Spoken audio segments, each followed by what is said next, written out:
Have you ever noticed how you automatically tell yourself, "I'll handle it," even when you're exhausted, even when you're overwhelmed, even when something inside you is quietly breaking?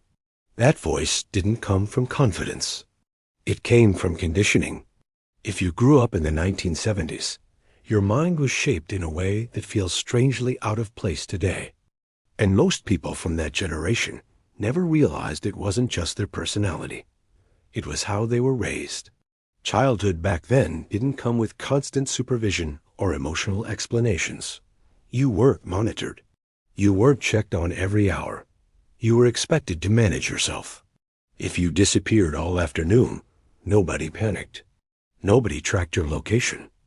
They assumed you'd figure it out. And that did something powerful to the mind. It created an internal voice, one that still exists today. The voice that says, "Don't panic. Don't complain.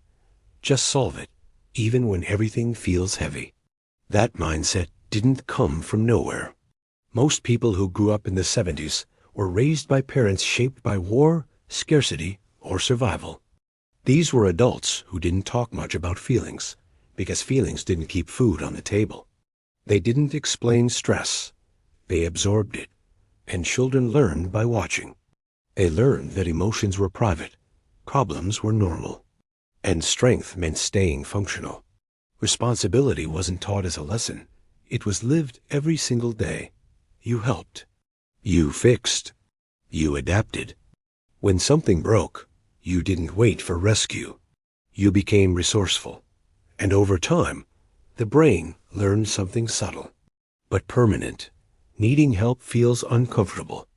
Showing vulnerability feels unnecessary. Silence feels safer than explanation. That's why many people from this generation feel emotionally older than their age. Not hardened, not cold, just trained. They learned early that life doesn't pause to ask how you feel. And yet, there's a quiet stability in them. They don't chase attention. They don't overreact. They don't need constant reassurance, because their confidence wasn't built from praise. It was built from surviving small challenges alone. They became the bridge generation. 1 foot in a slow, raw world. No screens, no filters, no constant noise. And 1 foot in a fast, digital world that never stops talking. They remember boredom, silence, stillness. And now they watch a generation grow up overstimulated, distracted, mentally exhausted before adulthood even begins. Today, the human mind processes more information in a single day than people in the 70s faced in an entire week. Notifications replaced reflection. Scrolling replaced rest. Even relaxation comes with comparison.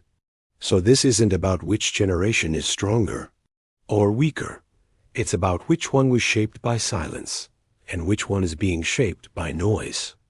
And if you grew up before 1980, maybe this explains why you don't talk much about what you carry.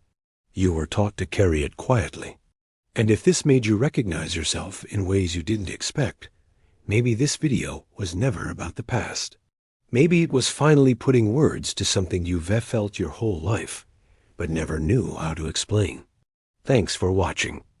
If this resonated with you, consider subscribing for more reflections.